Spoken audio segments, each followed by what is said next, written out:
know what time it is. You know what it is. Welcome to the Culture Podcast. Welcome to the Culture Podcast. A podcast inspired by and representing for the culture. Just been a fan of the culture and the authenticness of it. Everything from hip-hop. What's up, y'all? This is J. Cole. Yo, it's Iceberg. It's Kendrick Lamar. It's the baby. Sports. Mahomes looking to flip, takes it in for the touchdown. Urban life. Heat up right now. And everything in between. Let's go.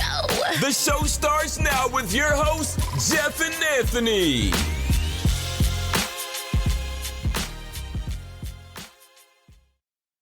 Scene, you're about to get hit with the double team.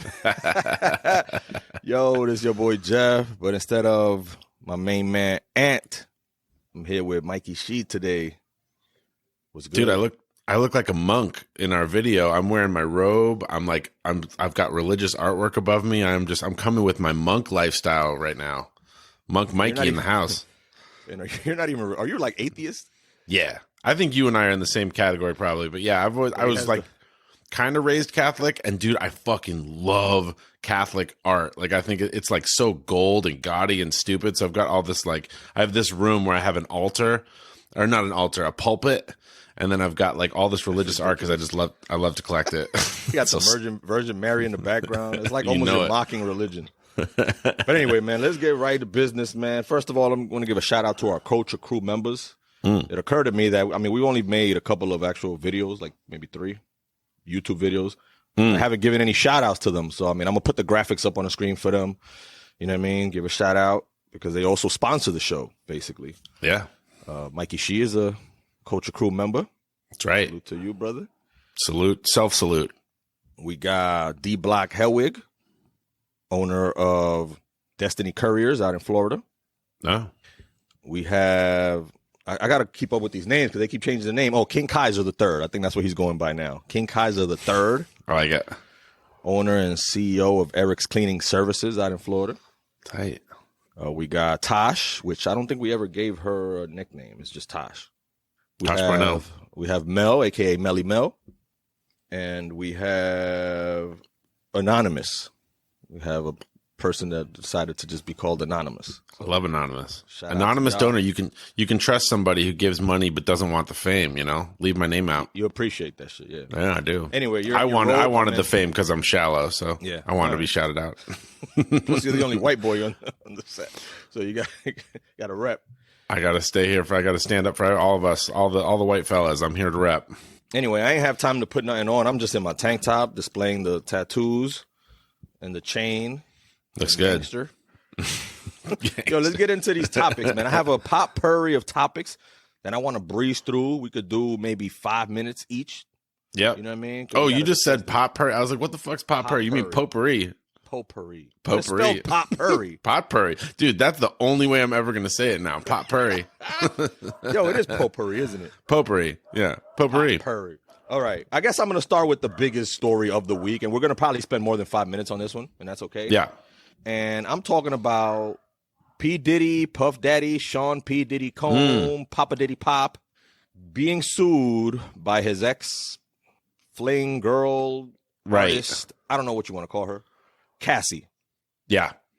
So she sued him for $30 million? I think so. I didn't really follow it too much, but for alleged rape, sex trafficking, and other shit.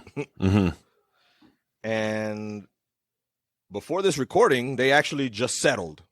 Yeah, I saw that. Out of court, though, right? It was a quiet. Out of court. Right. And one can only assume that it was for a very, very large sum. Sure. And I have reason to believe that it was apparently settled for 8 figures. Yep. Okay. That's a lot of fucking money. It's a lot of money. I mean, you know, he has a lot of money, and it also sounds like, I don't know, you don't come with a case like that if there's nothing there. I mean, it feels like those are big charges. Allegations are crazy. And we've been hearing shit about Diddy, right? For 30 years, we've been hearing about him, his involvement in Biggie's death, his involvement in Tupac's death. He put a hit out on Suge Knight. You know what I'm saying? How he rapes his artists, you know, financially at least. You know, Mace and the Lox, the beef they've had. Yeah. Shine, his shooting in the club, and he made Shine take the fall for it. We've been hearing these stories, right? Yeah. We hear about his gay sex parties and all of this, and people, real quiet. They don't really want to talk about the shit.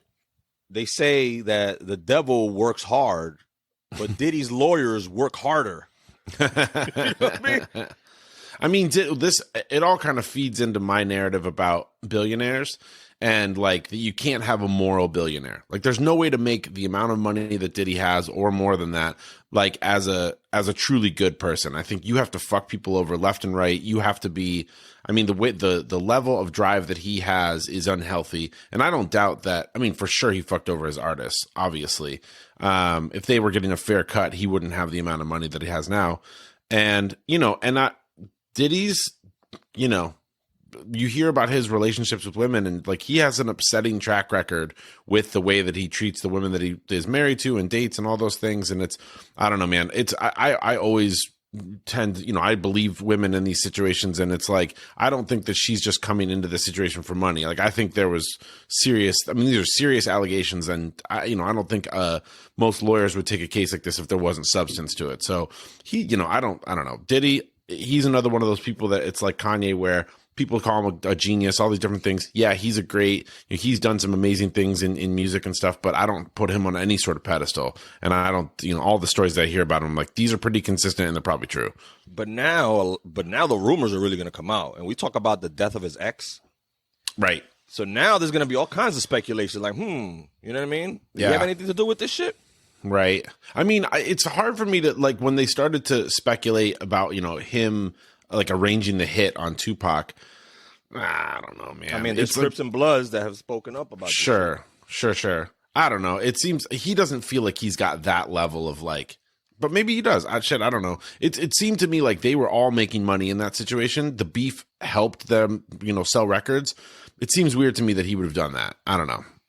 And he went around giving everybody their masters and shit after all these years, and he would go on the radio and they would ask him, why are you doing this? And basically he's saying, I just want to make things right with everybody. You know what I mean? Yeah. And he would always leave it at that. He would never he would never admit to doing anything wrong. Yeah, that felt to me like it was like admitting like he'd fucked up.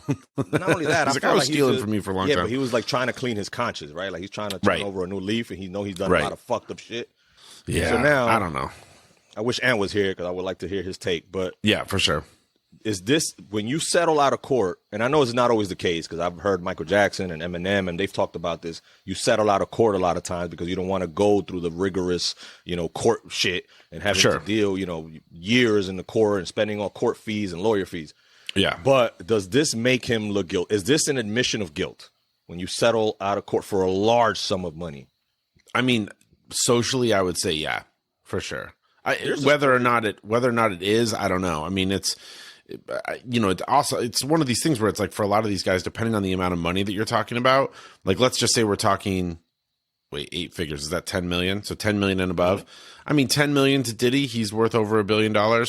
It's worth it for him to just sweep it under the rug, but I don't think that it doesn't make you look not guilty.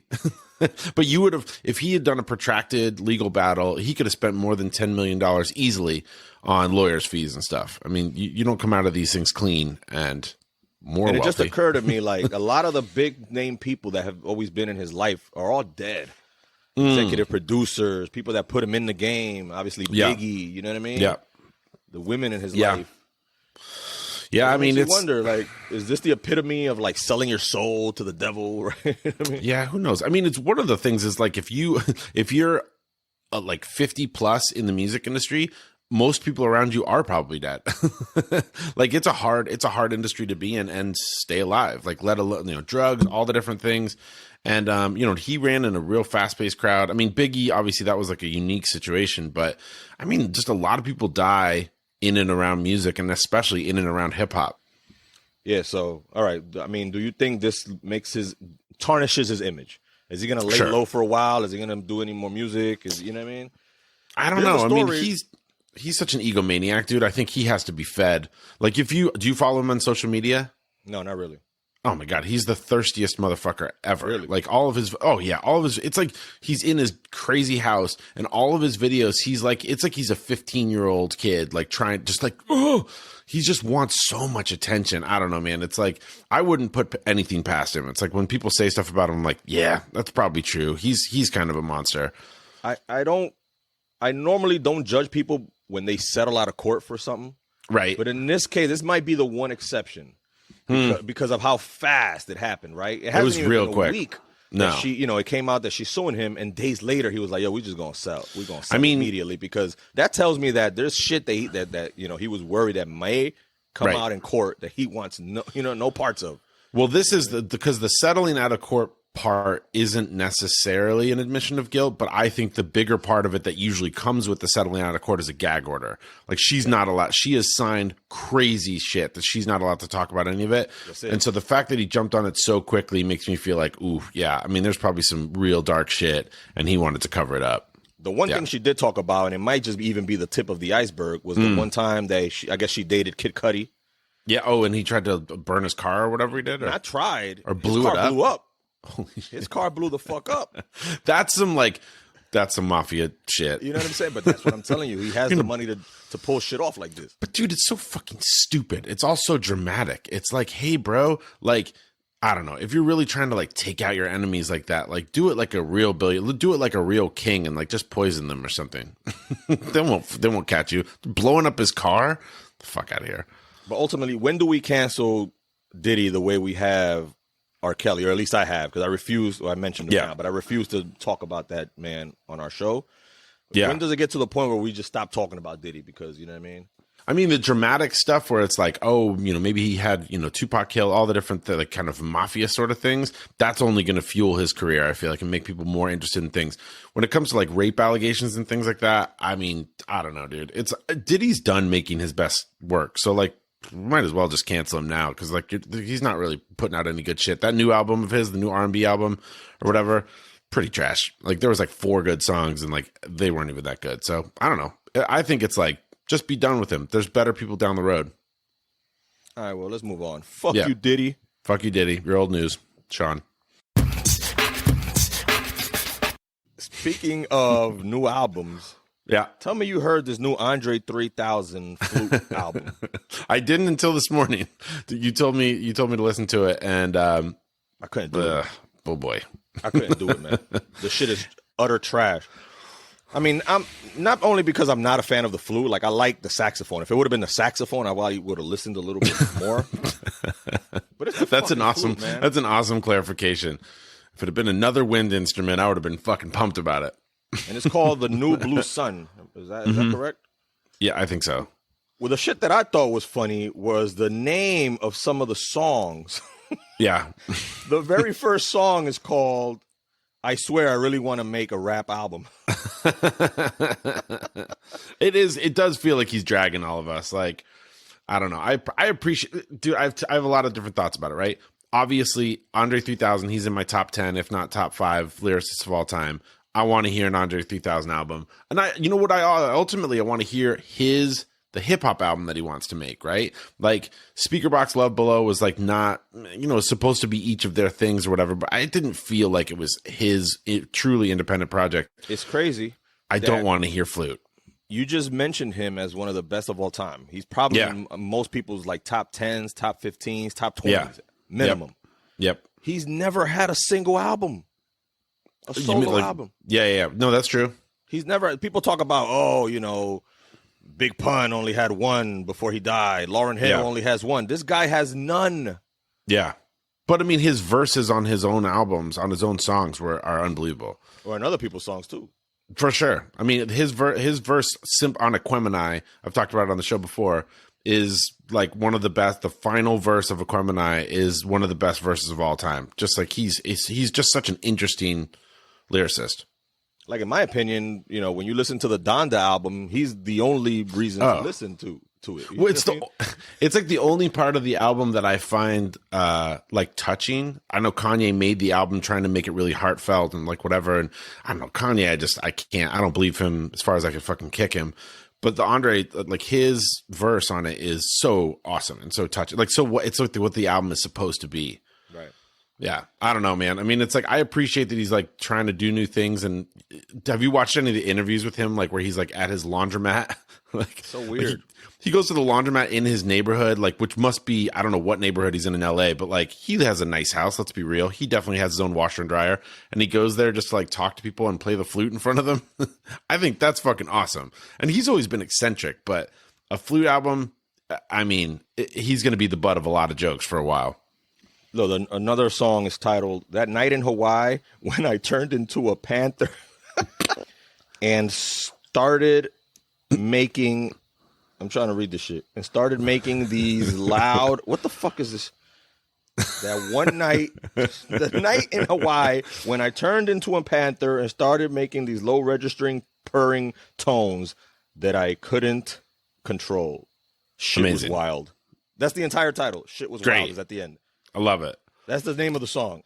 Do you know the guy? Do you know Sufjan Stevens? Do you know who there's Sufjan Stevens? Do you know who that is? No, I do not. He's like a singer-songwriter guy from maybe Sweden, somewhere like that. But he's known for having like his album titles and song titles are like, you know, a whole paragraph long.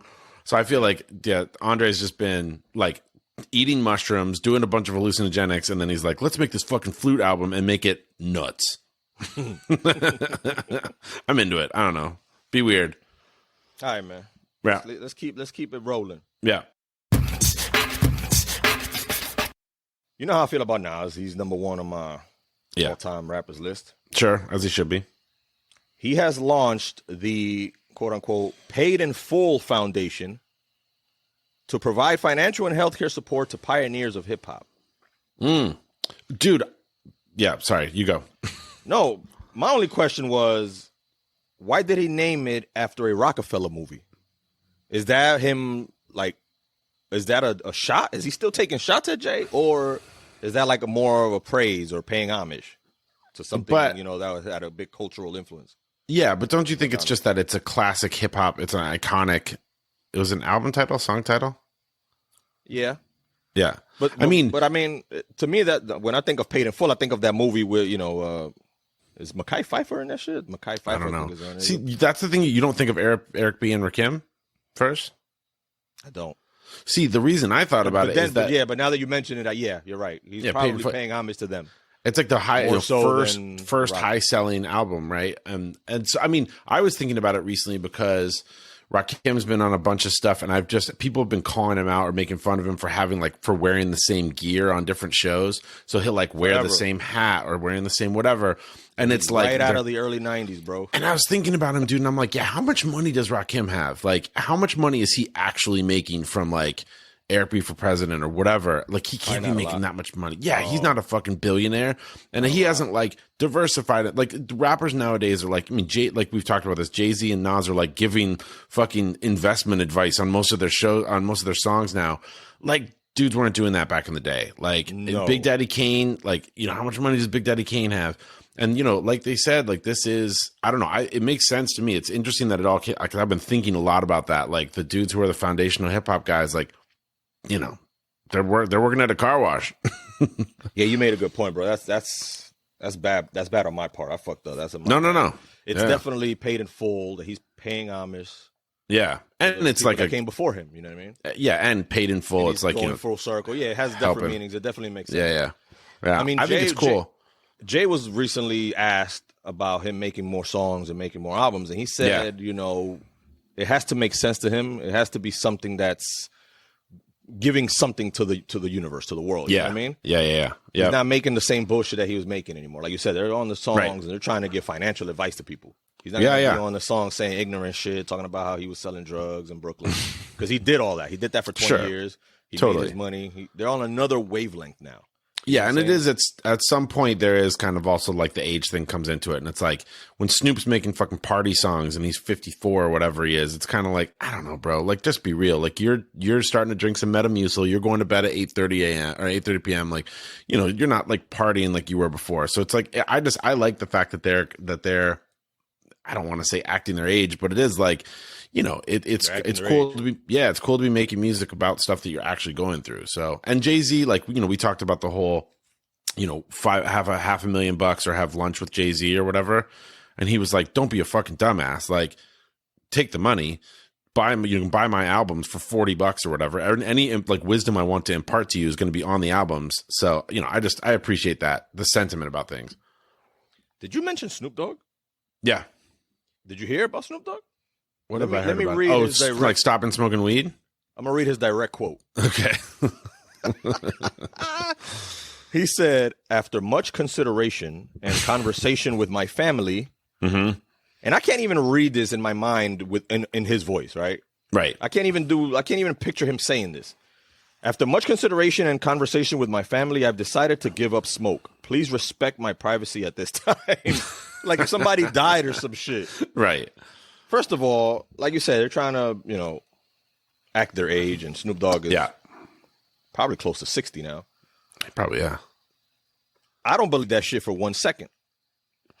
I mean, he has his own marijuana line, man. Sure. I mean, and there was, the amount, like, I can't remember what the guy's name was, but there was the guy that was his blunt roller, or that would roll joints for him. And he said he was doing like 75 a day for Snoop. God damn. Like, that's just, at this point in my life, I take one puff of weed and I'm dead. So the fact that he has to, like, at some point bring it back a little bit. Like, one thing is, like, he's probably going to get emphysema. I mean, new studies have shown that a lot of weed smoke, does shit. You know what I mean?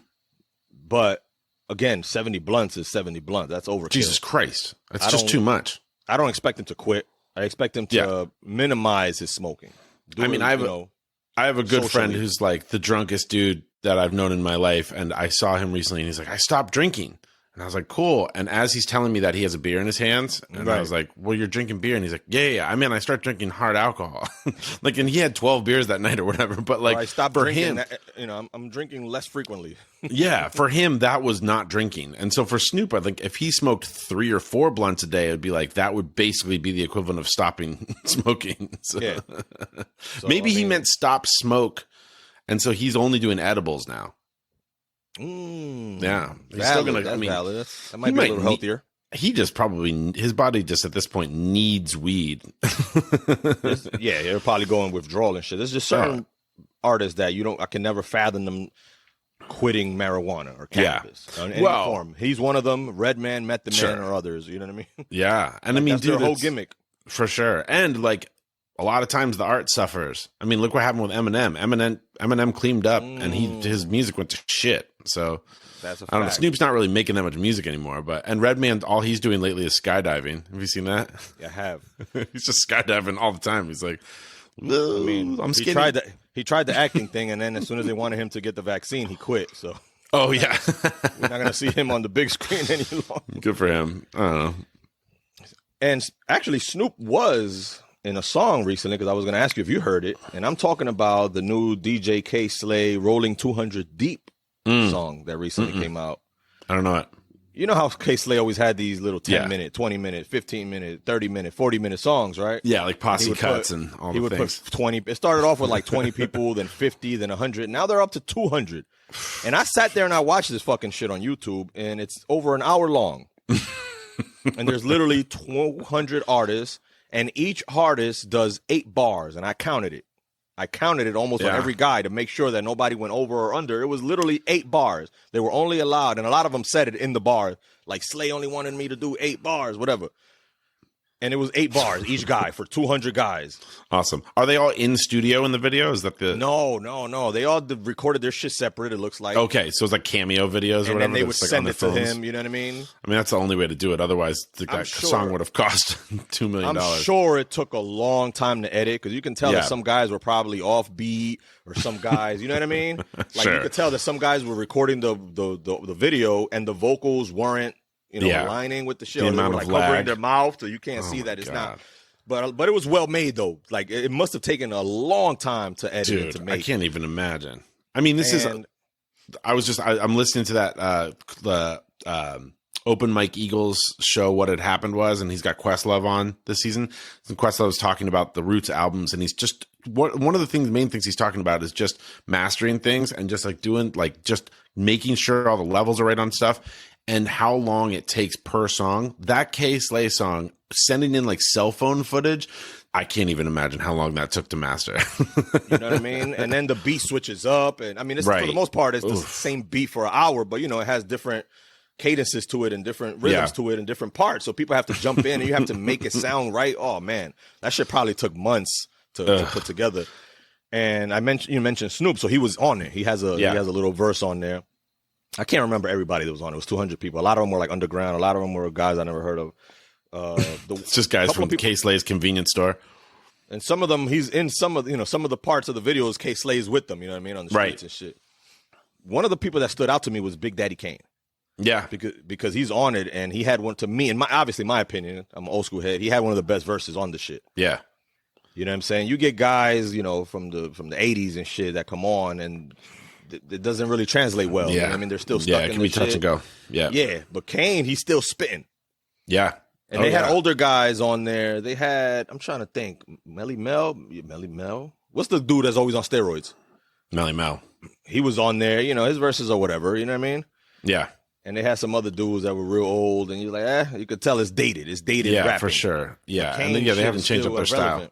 But Kane always rapped like, I mean, he was always like a rapper's rapper, you know? It's like you listen to like the way, and him and Rakim and like certain people, like they had that flow.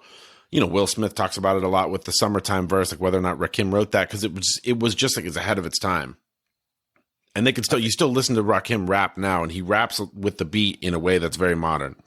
I think Rakim was on it. Like I said, it was 200 people. I would have to go back and watch it again. 200 people. It's like, you got to. I don't know if I want to sit through another hour of that shit. I mean, I didn't sit for an hour straight. Like, I would watch 10, 15 minutes. I would pause it. I would do something, come back. Sure. And I did that, you know. I mean, 200 people makes me nervous that it's going to be like you were talking about Kodak Black last week or whatever. It's like, I would be nervous, like, oh, God, how many fucking fillers of these mumble rap assholes are going to be on here? Like, I can't listen to Kodak Black, even do 8 bars. I'll kill myself. I can't. I can't. But it wasn't mumble. It wasn't mumble. Paul Wall was on there. I remember him. Yeah. You know who I saw on there? And this is one of the guys, old school dudes, that to me has gotten better with age. Yeah. And I'm talking about Peter Guns. Really? He did a verse on there. The problem with Peter Guns is that he doesn't put out music, right? Right. Every once in a while, he'll just be featured on one of the K-Slade things. You know, he'll have a little verse here and there. Yeah. Or he'll do a little video with his son, Corey, and they'll spit back and forth. And I'm like, yo, his shit is dope. His shit is nice.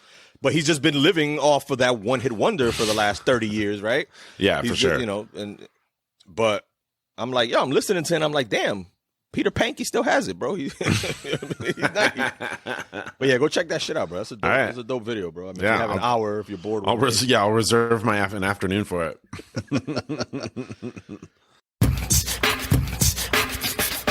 Speaking of the culture, New York City declared November 9th Wu-Tang Day, and we're celebrating, what are we celebrating now? The 30th anniversary of the 36 Chambers.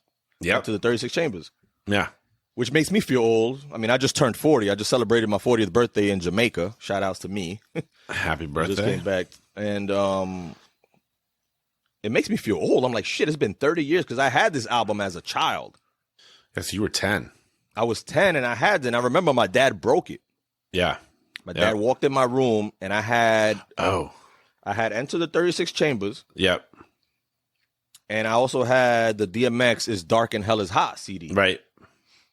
And, you know, he wasn't having that shit because he didn't want me listening to, you know, violence and shit that had curse words in it. And I wouldn't even consider Wu-Tang to be violent as much as they would have profanity. The DMX album definitely had a lot of violence. Oh, yeah. I would argue that album was horrorcore. Well, he was trying to do that kind of, Gravediggers sort of like, it's satanic, man, you know. Yeah. Like, I'm going to rape you, I'm going to kill you, you know. So my dad took both of those CDs and broke them in half. I remember that shit. In front of you. Yeah, he broke them in half. And that's awesome. That's to great. this day, that shit's been traumatizing. But now I can just go on my phone and listen to the albums anytime I want. Yeah, try to break this, Dad. Yeah, but it makes, like, damn, 36 Chambers, and I'm sitting there and I'm listening to this shit. And I'm writing down the lyrics. This is what I used to do. I used to put the shit on my little headphones, and I would write the lyrics. I had no idea what anything meant that the fucking Wu-Tang was saying. You know what I mean? You can listen to it now, 30 years later, and I'm like, oh, this shit makes more sense to me now. Right. Wu-Tang's not really known for making tons of sense.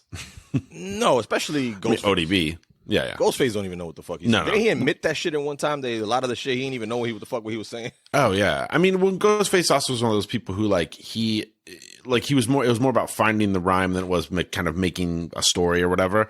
I don't know. It's still one of my favorites though. It just sounded raw. It just sounded dope and flawless. The beats were hard. Yeah. Whether you knew what the fuck they were saying. I was listening to the radio the other day, Ebro and them and Peter Rosenberg, High 97, and they were talking about that, and they were taking callers, and people were calling in from all over the world, telling them what this album meant to them. 36 Chambers. Yeah. And there was people calling in from like other countries, like Latin countries, that didn't even speak English during the time. Oh yeah. And they were on the radio talking to these guys with their broken English. He was like, yeah, I had this album when I was growing up. I didn't even know English, and I was listening to it, and it was my favorite album ever. And they're like, how? What the fuck? How? You don't even know what they were. They were like, yeah, we didn't know what they were saying, but the beats were dope. It just sounded good, you know? But dude, this is like where, you know, like so many artists will talk about going to like Japan, and the whole crowd basically doesn't speak English, but they know every single fucking word and can, you know, there's something about it like that transcends like whether or not you know how to, you know, speak the language or not. And that was definitely like a formative album that got an A&R push in Europe and in Asia. That was like the kind of the first time, or the first, you know, part of history, or, you know, the history of hip hop, when like A&R they were pushing for Eastern Bloc countries, European countries, and Asia, because they wanted to start touring the artists and making more money out of them. You know, I would argue that Wu-Tang Clan is the biggest underground entity of all time. You would call them underground? Because they were blackballed. Remember, we weren't really. Yeah. They didn't have a lot of songs on the radio. Like right, no, that's definitely true. He was the mainstream one, right? Yeah. But they were blackballed by like Hot 97. Yeah. And now at the time, that was the only hip hop station in New York. Yeah. So unless they were on a music video, you know what I mean, we weren't really hearing them on the radio, and yet they still made it to a certain level. They still gained superstardom without having maximum exposure. Right. Yeah, I mean, I would love to see like a chart of like, you know, amount spent on a group versus how much revenue they brought in. And Wu-Tang probably has, you know, one of the kind of the highest profit margins, because they were just, I mean, I would, because I remember like Wu-Tang, I was like a big Wu-Tang fan, but more of a fan of the individual albums. And yeah, dude, I mean, I guess I could go with calling them underground. They're at that kind of like threshold point where they weren't pop, you know, and I wouldn't call them backpack rap or anything, but like they are the most pop of backpack rap, I would say. Nonetheless, Wu-Tang Clan ain't nothing to fuck with. Nah. Moving along, I don't know how much you've seen this argument online. This is the DMX versus Tupac debate. Somebody decided to best bald rapper. Not necessarily, but what they're saying is that, I mean, although they do have a lot of similarities, obviously like the appearance, and like I think there's a lot of similarities in their rap, because I call them passion rappers, because they weren't like the best lyrically. Yeah, you felt what they were saying. You felt that. Sure. Like Pac was not a better rapper than Biggie. Right. He made you feel some shit. You know what I mean? Yeah, I mean he was poetic in a sense. I mean they were poetic. Yeah. And so it just took off online and went viral, because people are saying, like, wait a minute, why are we comparing Pac and Biggie? And then people were commenting like, well, not Pac and Biggie, Pac and DMX. DMX, yeah. And they're saying, well, the argument is much closer than people may think. And I agree. I've not heard this argument. And I don't know. I mean, I'd have to think about it. I mean, they both have a lot of their songs are storytelling. Like a lot of it is about kind of a character. I mean, Biggie was just so much of I don't know. I think the Biggie Tupac, you know, contest for me is like, it's just different. It's too different. But they're just like very different rappers, and they're not like, it's not East Coast, West Coast. One of them was like, it's just like Biggie was Biggie. He was like, you know, influenced by Puff and R&B more hard. DMX though.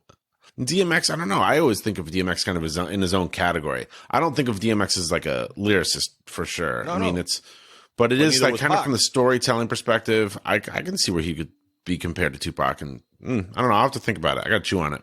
The only difference is that, you know, obviously Pac had 1 million albums. Right. Whereas, you know, X had that first album, which was classic. Sure. Second album was really good. Third album was okay, but then after that he fell off. Right. But that first album to me is my favorite hip hop album of all time, and I would put that up against any Tupac album. Yeah, you know I mean, Tupac's albums weren't the standouts. I mean, I don't think that like he had singles that were standouts for sure. A lot of good albums, they always felt kind of discombobulated or whatever. Like, but Dark as Hell, It's Dark and Hell's Hot. You're saying? Yep. The second one was Flesh of My Flesh, Blood of My Blood, which is really good. I mean, no, but It's Dark and Hell's Hot was like it felt like a concept album. Like it was thorough. Like it felt like it was like, it had like a story to tell front to back. Yeah. It was like a movie. Every song went into the next one, and it felt like it all connected together. That's your favorite of all time? Have you said that before? We've talked about that on here. We did a whole episode your number one? Of our top albums of all time. That is my number one. I forgot that was your number one. All right, yeah. I mean, I'm with that. I get it. I support it. Lauryn Hill, Miseducation is in my top 5, but DMX is Dark and Hell is Hot is my favorite album of all time. All right, I'm gonna listen to it today. And I'm here for the comparisons of him and Tupac. They look alike. They're both bald headed. They both, they preach that thug life mentality. Sure. Yeah. But all right, the last topic that I want to end the show with. And I said, I've been saying for the last few weeks that I don't want to talk about this man anymore. But he just keeps popping up. Can't help. His wife keeps popping up. He keeps popping up. And you know what I'm ready to talk about. William Smith. Willard Smith. Because a former employee and quote-unquote best friend, Brother Bilal, decided to start speaking out about how Will Smith is gay and how he had a romantic relationship with Dwayne Martin. Like, first of all, whether this is true or not, I feel like this is just a disgruntled employee, right? Ex-employee. Yeah, I mean, he's an ex-employee, and now he wants to start talking shit. Of course. I believe an employee, like I believe a fucking tabloid rag or whatever. It's like, no, you're just pissed off and you want to burn someone down. They asked Jada about it. Jada said that we're going to sue. Yep. He said her and Will are going to sue this fucking guy.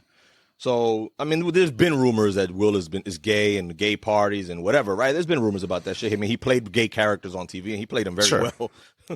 I think that it would do everybody a whole lot of good to like he's bisexual. If he's bisexual, he's not gay. I mean, and if he's gay, he's gay, whatever. But I think he's had romantic relationships with women, so he's bisexual. And also, I think it would do everybody a whole lot of good to just kind of like look at sexuality as more of a spectrum and just be like, yeah, some people are like fully more in this direction, fully more in that direction, but everybody has kind of attractions to all different people. It would just make it a whole lot easier if people weren't so polarized about the whole gay, straight, bi thing. It just everybody's like, and it's still like, who the fuck cares? I mean, he's an actor, he's a rapper. Take on your part. Hell yeah! I mean, Portland, Oregon, represent.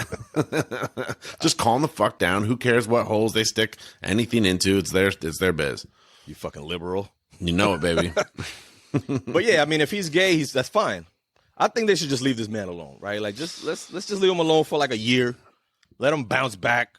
We know he's probably bisexual. We know he's been in an open marriage for the longest time. Sure. It is what it is. It is what it is.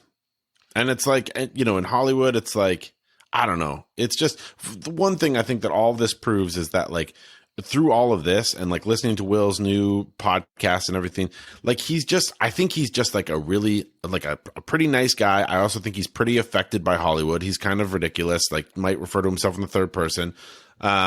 I don't know, man. I just don't find it all that interesting. I think Jada's like, she's feeling her star start to fade, and maybe her star was never really that bright, and so she's just like, yap. But it's, I don't know, man. Just let him do his thing. He's kind of a wiener. Like, he's been a cuckold in his relationship. Just give the guy a little bit of fucking space. Just leave my man alone, man. Fuck. Leave him alone. Like that Michael Jackson song, leave me alone. Exactly. Yo, but that's going to be our episode, man. We covered like 6 topics today, man. We nailed it. Bang, bang. Fucking crushed it. We definitely missed Ant, man. He couldn't be here with us today. He's doing, his social work. Yeah. He's doing God's work out here. He sure is. He's a God among men. I'll say this, though. This episode would have definitely been like 2 hours with him on it, though. No doubt. He would have some things to say. He likes to argue. He likes to complain that I don't let him talk, but I think it's the total opposite. I think he talks. I think he definitely talks. I've got my pulpit right over here. He can get on the pulpit and preach whenever he wants to. Yo, this was episode 148. We're almost there, man. Woof. We're almost at another milestone. That's a lot. We're on YouTube now. We're everywhere, man. Go subscribe, like, share, follow, all that good shit. La Cultura. Peace. Peace.